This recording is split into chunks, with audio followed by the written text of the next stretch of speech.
हाय, इस वीडियो में mentioned funds को एज एग्जांपल्स यूज किया जा रहा है। ये हमारे तरफ से किसी भी तरह की कोई रिकमेंडेशन नहीं है। Hello friends, welcome back to our channel. कैसे हैं आप सब? दोस्तों, क्या आपको पता है कि as of October 2023 7 equity mutual fund categories ने 12% से ज्यादा के रिटर्न्स डिलीवर किए हैं और इसमें स्मॉल कैप फंड्स रेस को लीड कर रहा है। इसने एक वोपिंग 24% रिटर्न ऑफर किए हैं। अगर हम as of November 27, 2023 3 year returns को चेक करें तो 9 इक्विटी म्यूचुअल फंड कैटेगरीज ने 20% से ज्यादा के रिटर्न्स डिलीवर किए हैं और वहीं स्मॉल कैप्स ने मैसिव 34.02% दिए। अब कई इन्वेस्टर्स का एक क्वेश्चन होता है कि अगर इक्विटी म्यूचुअल फंड्स ऐसे ही इंप्रेसिव रिटर्न्स डिलीवर कर रहे हैं तो मेरे इन्वेस्टमेंट्स में मैं ऐसे सिमिलर रिटर्न्स क्यों नहीं देख पा रहा हूँ? आपने अपना रिसर्च कर लिया, सही फंड सिलेक्ट कर लिए और पेशेंटली इंतजार भी किया, फिर भी आपके रिटर्न्स इतने ग्रेट नहीं हैं। क्यों? शायद आप इन 4 गलतियों को कर रहे हैं। आज के इस वीडियो में हम अनकवर करने वाले हैं उन 4 कॉमन रीजंस को जिसकी वजह से आपका म्यूचुअल फंड इन्वेस्टमेंट हो सकता है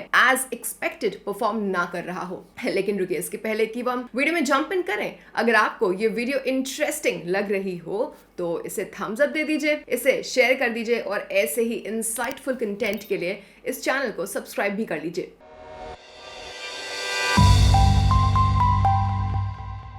चलिए बात करते हैं सबसे पहली मिस्टेक की जो आप कर रहे होंगे, which is म्यूचुअल फंड्स के पास्ट रिटर्न्स को चेस करना। बहुत से लोग इक्विटी फंड्स में सिर्फ इसलिए इन्वेस्ट कर देते हैं क्योंकि उनकी 4 या फिर 5 स्टार रेटिंग होती है। हालांकि आप सिर्फ म्यूचुअल फंड की स्टार रेटिंग्स पर ब्लाइंडली ट्रस्ट नहीं कर सकते हैं। इनमें से मोस्टली रेटिंग्स पास्ट रिटर्न्स के बेसिस पे दी गई होती हैं और एक फंड जिसने पास्ट में consistently high star ratings receive की हो, जरूरी नहीं है कि वो फ्यूचर में भी अच्छा परफॉर्म करना कंटिन्यू ही करेगा, right? Also star ratings equity funds के कई इंपॉर्टेंट फैक्टर्स को कंसिडर नहीं करते, जैसे कि म्यूचुअल फंड की इन्वेस्टमेंट स्ट्रैटेजी या स्टाइल, इन्वेस्टमेंट की सूटेबिलिटी, म्यूचुअल फंड पोर्टफोलियो का पोटेंशियल और म्यूचुअल फंड का एक्चुअल रिस्क क्या है अंटिल वो मटेरियलाइज नहीं हो जाता, यानी कि जब तक वो एक्चुअल में हो नहीं जाता। इन सभी फैक्टर्स का फंड के परफॉर्मेंस पे सिग्निफिकेंट इंपैक्ट हो सकता है। For example HDFC mid cap opportunities fund direct growth, जिसका एक ह्यूज एसेट अंडर मैनेजमेंट है, उसकी स्टार रेटिंग्स ना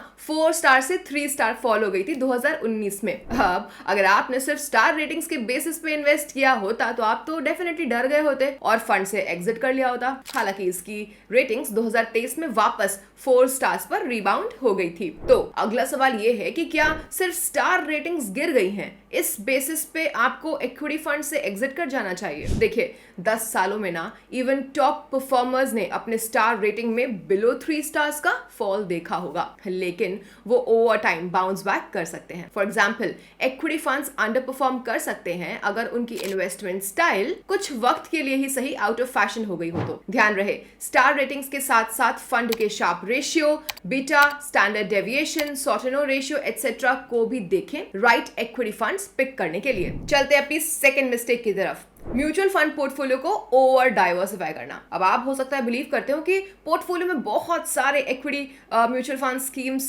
रखने का मतलब है बेहतर डाइवर्सिफिकेशन। वेल, ये सच नहीं है। अब मैं आपको 3 रीजंस देने वाली हूं कि क्यों आपको अपने पोर्टफोलियो में से इक्विटी म्यूचुअल फंड स्कीम्स के नंबर्स को कट डाउन करना सोचना चाहिए। पहला रीजन, रिटर्न्स का डाइल्यूशंस। सपोज करते हैं कि आपके पोर्टफोलियो में 35 से 40 इक्विटी म्यूचुअल फंड स्कीम्स हैं। इसका मतलब है कि हर एक इक्विटी फंड स्कीम का आपके पोर्टफोलियो में एक कम एलोकेशन होगा, राइट? अब इवन इफ 1 या 2 इक्विटी फंड स्कीम्स आपके पोर्टफोलियो में अच्छा परफॉर्म करती हैं, आपके ओवरऑल पोर्टफोलियो के रिटर्न्स तो एक बड़े तरीके से इनहैंस होंगे ही नहीं। फॉर एग्जांपल, आइए कंपेयर करते हैं 2 इक्विटी म्यूचुअल फंड पोर्टफोलियो को जो 10 लाख रुपए ईच का है। एक में 5 इक्विटी म्यूचुअल फंड स्कीम्स हैं, दूसरे में 20। लेट्स से कि ये अमाउंट सभी इक्विटी म्यूचुअल फंड स्कीम्स में इक्वली डिस्ट्रीब्यूट की गई हैं। अब अगर एक equity fund scheme 22% per annum का सुपीरियर रिटर्न देती है और ये इक्विटी फंड स्कीम दोनों ही पोर्टफोलियो में प्रेजेंट है और सभी दूसरे इक्विटी फंड स्कीम्स ने 12% का ही एनुअलाइज रिटर्न दिया है, डिलीवर किया है, तो जिस पोर्टफोलियो में 5 इक्विटी म्यूचुअल फंड स्कीम्स थी उसका टोटल कॉर्पस हायर हो जाएगा, राइट? नंबर सेकंड रीजन कि क्यों आपको म्यूचुअल फंड पोर्टफोलियो को ओवर डाइवर्सिफाई नहीं करना चाहिए, वो है कि आपका पोर्टफोलियो एक इंडेक्स की तरह बन जाता है। जब आप कई इक्विटी म्यूचुअल फंड स्कीम्स में इन्वेस्ट करते हैं ना, आप बहुत सारे स्टॉक्स में भी तो इन्वेस्ट कर रहे होते हैं, यानी कि लार्ज नंबर ऑफ स्टॉक्स में। इससे आपके पोर्टफोलियो रिटर्न्स एक इंडेक्स के जैसे ही सिमिलर हो जाएंगे, जैसे कि निफ्टी 50। हालांकि आपके एक्सपेंसेस यानी कि एक्सपेंस रेशियो हायर हो जाएगा, क्योंकि आपका म्यूचुअल फंड पोर्टफोलियो तो एक्टिवली मैनेज हो रहा है ना। अगर इंडेक्स जैसे ही रिटर्न्स कमाना आपका गोल था, तो वो तो आप सिंपली किसी इंडेक्स फंड में इन्वेस्ट करके भी कर सकते थे, और तो और उसके कम एक्सपेंस रेशियो भी होते हैं। थर्ड रीजन है कि इतने सारे स्टॉक्स में पोर्टफोलियो मैनेज करना मुश्किल हो जाता है। दोस्तों, कई सारे इक्विटी म्यूचुअल फंड स्कीम्स में इन्वेस्ट करने का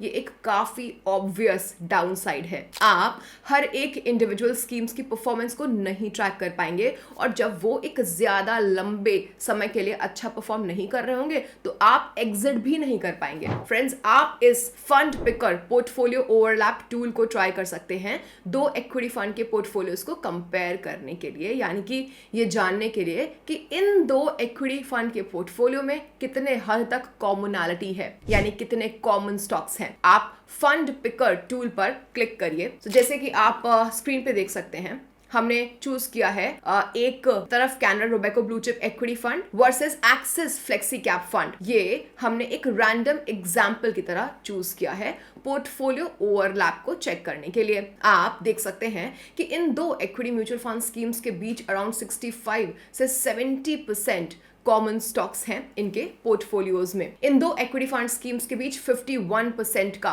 पोर्टफोलियो ओवरलैप है। ध्यान रहे कि जिन इक्विटी म्यूचुअल फंड्स में over 60 to 65% of portfolio common होते हैं ना, ये एक हाई पोर्टफोलियो ओवरलैप हो जाता है। तो चलिए चलते हैं वापस, और हम बात कर रहे थे मिस्टेक्स की। अब चलते हैं नंबर थर्ड मिस्टेक पे। मिस्टेक नंबर 3 हो सकती है कि आप अपने इक्विटी फंड्स को बहुत जल्दी रिडीम कर दे रहे हैं। Capital market regulator SEBI, that is securities and exchange board of India, की कुछ स्टार्टलिंग फैक्ट्स रिवील किए हैं। लास्ट ईयर FY 2022-23 में रेगुलर प्लान्स के ओवर 50% म्यूचुअल फंड यूनिट्स सिर्फ एक साल में ही सेल या रिडीम हो जाते हैं। FY 2022-23 के दौरान 73% mutual fund units 2 years of investment के अंदर ही रिडीम हो गए थे। FY 22 में around 71% total mutual fund units with in 2 years of investment redeem हो गए थे। अब आप सोच रहे होंगे कि इसका रीजन क्या है? वेल, इसका जवाब छुपा है मार्केट वोलैटिलिटी में। फॉर एग्जांपल, अक्टूबर को ले लीजिए, जब Indian stock market political issues जैसे कि इजराइल हमास कॉन्फ्लिक्ट और बढ़ते हुए इन्फ्लेशन की वजह से जो इकोनॉमिक इंस्टेबिलिटी थी और यूएस बॉन्ड यील्ड्स में स्टेडी इंक्रीज हो रहा था, इन सभी वजह से इंडियन स्टॉक मार्केट्स एक रोलर कोस्टर राइड पे था, है ना। इस तरह की अनप्रेडिक्टेबिलिटी कई लोगों को इम्पैक्ट कर जाती है, जो ऑफ कोर्स अपने इक्विटी फंड इन्वेस्टमेंट्स में होने वाले पोटेंशियल लॉस को लेकर के चिंतित हो जाते हैं, यानी कि कंसर्न हो जाते हैं, और वो अपना पैनिक बटन दबाते हैं, इन्वेस्टमेंट में से एग्जिट कर जाते हैं। लॉसेस को कम करने और हायर रिटर्न्स अर्न करने का बेस्ट तरीका है फ्रेंड्स, लॉन्ग टर्म के लिए इक्विटी फंड्स में इन्वेस्ट करना। अब SIP इक्विटी फंड्स में इन्वेस्ट करने का one of the best veg है। क्रिसिल की एक स्टडी के अकॉर्डिंग पैसे लूज करने के चांस के बारे में बात करें तो अगर आप SIP के थ्रू इक्विटी फंड्स में इन्वेस्ट करते हैं ना, तो chance of losing money 1 year में 28% का है, लेकिन 10 सालों में ये 0 पर ड्रॉप हो जाता है। पर इक्विटी फंड्स में SIP के थ्रू एवरेज रिटर्न्स क्या है? देखिए, क्रिसिल की स्टडी के अकॉर्डिंग ना, इक्विटी फंड्स में SIP की बात करें तो एवरेज SIP रिटर्न्स SIP के पहले 1 to 3 ईयर तक हाईली वॉलेटाइल थे। 4th ईयर ऑनवर्ड्स ये स्टेबलाइज होते हैं और लॉन्ग रन में अराउंड 12% का एक इन्फ्लेशन बीटिंग रिटर्न देते हैं। चलते हैं अपनी 4th मिस्टेक, यानी कि उस 4th रीजन पर नजर डालते हैं जिसके वजह से आपको मे बी म्यूचुअल फंड से मैक्सिमम रिटर्न्स नहीं मिल पा रहे हैं, और वो है पोर्टफोलियो रीबैलेंस को नजरअंदाज निगलेक्ट करना। देखिए, अपने पोर्टफोलियो को एक राइट बैलेंस देने की इंपॉर्टेंट इन्वेस्टमेंट स्ट्रैटेजी है अलग अलग एसेट क्लासेस जैसे कि इक्विटी और डेट में इन्वेस्ट करना। इससे एक ऐसा पोर्टफोलियो बनाने में मदद मिलती है जो आपके रिस्क टॉलरेंस और इन्वेस्टमेंट गोल्स में फिट बैठता हो। अब आपको अपने पोर्टफोलियो को रीबैलेंस जरूर करना चाहिए सो दैट वो अभी भी उस इन्वेस्टमेंट स्ट्रैटेजी को जो आपने सेट किया था उसे फॉलो करता रहे। पोर्टफोलियो रीबैलेंसिंग का मतलब होता है अपने पोर्टफोलियो के कुछ पोर्शंस को बाय और सेल करना, जिससे कि जो आपका सबसे पहले एक प्रीडिटरमाइंड एलोकेशन था, आप हर एक एसेट क्लास को फिर से उसी वेट पर सेट कर पाए। देखिए, मान लेते हैं कि आपके पोर्टफोलियो का 60% एलोकेशन इक्विटीज की तरफ है और बचा हुआ 40% डेट यानी कि फिक्स इनकम की तरफ। अब आपके 10 लाख रुपए के पोर्टफोलियो में से 6 लाख कहां गया? इक्विटीज में, और 4 लाख बचा हुआ डेट फिक्स इनकम में, राइट? सपोज आपके पोर्टफोलियो का इक्विटी पोर्शन 20% से ग्रो हुआ एक साल में, जो कि हुआ 6 लाख से कितना? 7.2 लाख रुपीस। और डेट पोर्शन पोर्टफोलियो का वो भी एक साल में 8% से ग्रो हुआ 4 लाख से 4.32 लाख। आपका पोर्टफोलियो 10 लाख रुपीस से कितना हो गया? 11.52 लाख, राइट? अब करेंटली जो इक्विटी एलोकेशन है वो 62.5% हो गया है। कैसे? 7.2 डिवाइड बाय 11.52। और डेट एलोकेशन पोर्टफोलियो का 37.5% हो गया है। इसका मतलब है कि इक्विटी 2.5% एक्सेस में है, जो आपका प्री डिटरमाइंड एलोकेशन था 60-40, उसके कंपैरिजन में बात कर रहे हैं, और वहीं डेट 2.5% से कम हो गया है। So back to 60-40% equity debt asset mix में जाने के लिए आपको 2.5% ऑफ इक्विटीज रिडीम करनी होगी और 2.5% डेट में इन्वेस्ट करना होगा, जिससे कि portfolio back to original state आ जाए। वेल, अब अगला सवाल ये है कि पोर्टफोलियो को रीबैलेंस कब करना चाहिए? आप या तो किसी स्पेसिफिक टाइम इंटरवल पे, लेट्स से एवरी 6 मंथ्स और एक साल में अपने पोर्टफोलियो को या तो रीबैलेंस कर सकते हैं, और लेट्स से अगर आपका पोर्टफोलियो अपने टारगेट एलोकेशन से 5% या 10% तक डेविएट कर जाता है तो भी आप कर सकते हैं।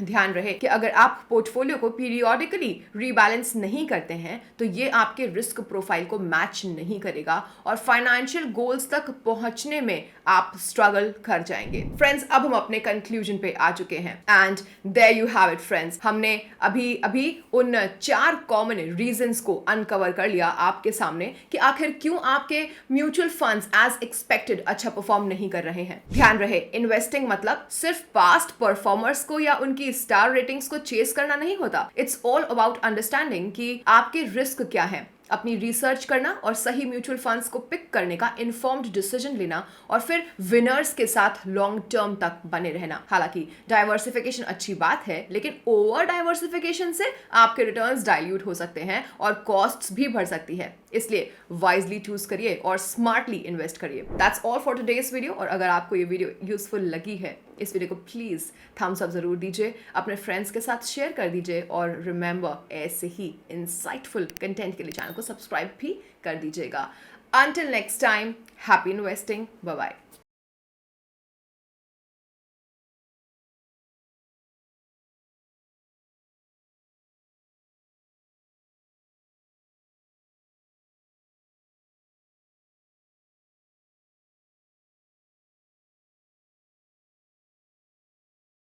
म्यूचुअल फंड निवेश बाजार जोखिम के अधीन है। योजना संबंधी सभी दस्तावेजों को ध्यान से पढ़ें। Mutual fund investments are subject to market risks. Read all scheme related documents carefully.